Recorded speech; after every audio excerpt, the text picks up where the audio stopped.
Hello everybody, welcome back to Screenstars, welcome to another PlayStation review. Today's review is for Dismantle on the PlayStation 5, but it is also available on the PlayStation 4. Now what is Dismantle? Well, Dismantle is a post-apocalyptic survival adventure crafting game. Best way I could describe it really. And you basically play a character that has been safe in a shelter for several years as the world has basically gone to hell above you. You come out of your shelter when you run out of supplies, make your way outside and find this post-apocalyptic world, and you have to scavenge everything that you can find to survive. But you're not alone. There's loads of different like zombie type enemies that are roaming the land as well. So essentially the gameplay loop here for Dismantle is, the clue's in the title really, Dismantle. Pretty much everything here in this environment is, you can break it, it's destroyable, but you need the right tool for it. So early on in the game you've got a fairly weak crowbar, so there's only certain things you can dismantle. You've got to keep upgrading all your equipment, including your crowbar, your backpack, and a whole array of other equipment that you will pick up along the way to make yourself stronger, to make your equipment stronger. You can get like new gear to wear, new weapons, and all of it's upgraded. There's actually quite a lot to this game, but the very, very core of this game, the very gameplay loop here is quite addictive, but certainly repetitive. It's quite grindy. It is I think a fair assessment of the game, because you have to go around and destroy everything for the resources that you need to craft newer and better equipment. And as you can see here, there's like these link towers scattered all over this surprisingly large map actually.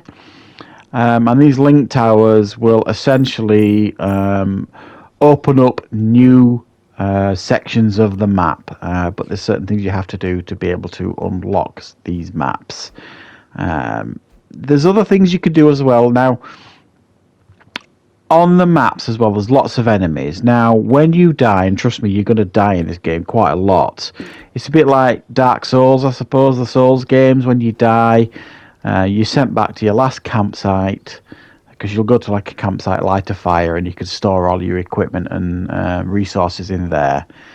But once you die, you'll go back to the last campfire you camped at, and they're scattered literally all over the map. There's loads of those. But if you find your dead body on the map again, you can scavenge what you had on that body. So there's loads of different enemies.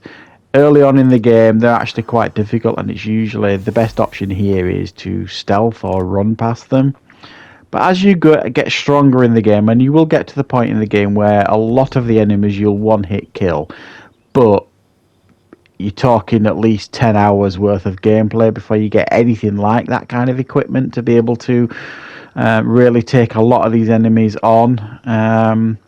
So you'll find yourself kind of wandering around the map, seeing what you can find, see what you can discover, seeing what resources you can find, finding like new recipes for food, leveling up. And once you level up on the game, you're then given the option to add a new skill.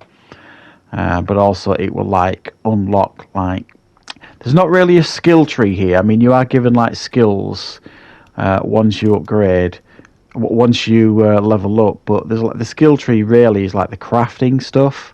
So you can craft all sorts of things like a sleeping bag at the campsite so that you can sleep till morning if you want to. You can craft fishing rods to fish for food.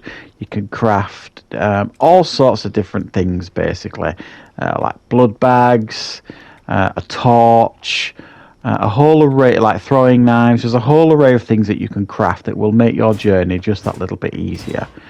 The biggest issue I've found with this game, well, there's two massive issues for me that have spoilt my enjoyment a little bit on this game.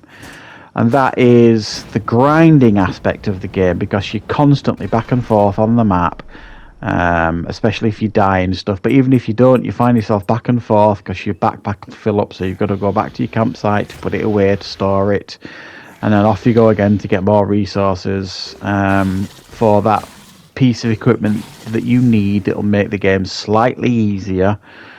So it's very, very grindy. So if you're one of those people that likes quite grindy games, then this is certainly going to be right up your street. Now, it's not annoyingly grindy because the gameplay loop is really quite addictive, but it does get really frustrating at times, because you want to get to a certain part of the map, and while there is a fast travel available, it's only between like these link towers.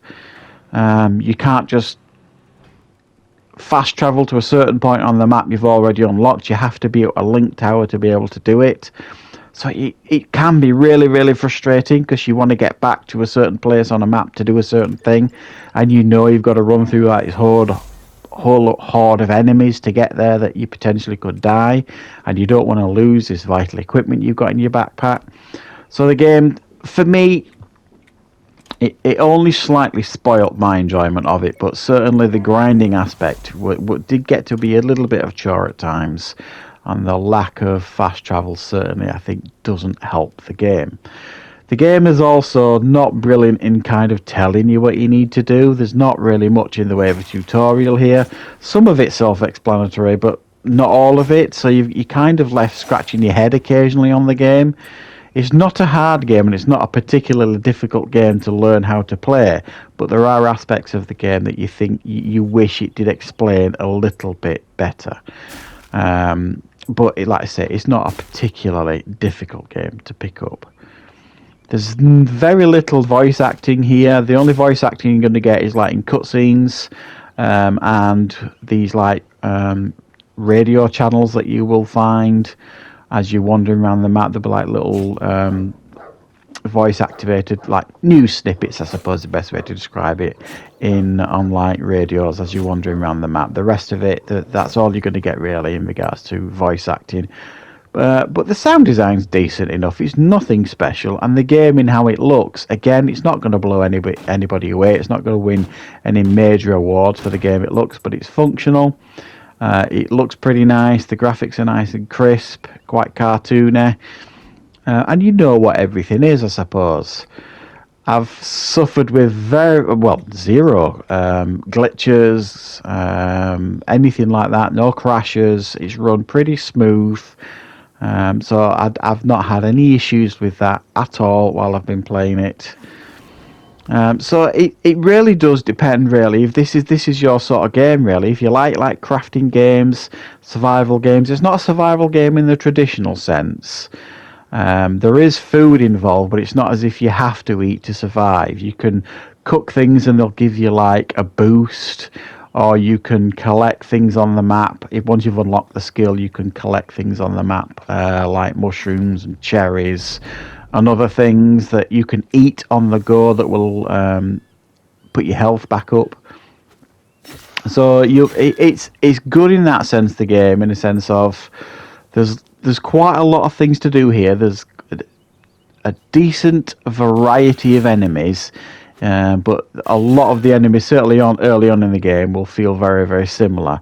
But as you do progress through the game, there are some increasingly difficult enemies to face. There are some bosses to face on certain levels as well, even though they're quite repetitive and nothing particularly special. So you'll find yourself wandering around the map trying to open up these link towers. There's a good mechanic in the game where you can choose to, on these link towers, make it so that once enemies die on a map, they won't respawn. Because every time you die, or every time you go back to your campfire under normal circumstances and rest to get your health back, all the enemies will respawn on the map. But the link towers, once you've unlocked the ability to do it, you can make it so that the enemies do not respawn on a map, which makes it a little bit easier to explore with less pressure in regards to enemies chasing you all over the map. So there's lots on the go here, lots to do, but a little bit frustrating and a little bit grindy, but definitely a pretty good game that I'm enjoying. So I'm going to give this one an 8 out of 10. So definitely worth picking up, and very, very good at the price in regards to $15.99 in the UK I paid for it, and it's got a platinum trophy as well, so worth picking up, guys. for the price alone, if this is the sort of game you enjoy. So I hope you enjoyed the review. I'll be back with plenty more content on the channel very, very soon.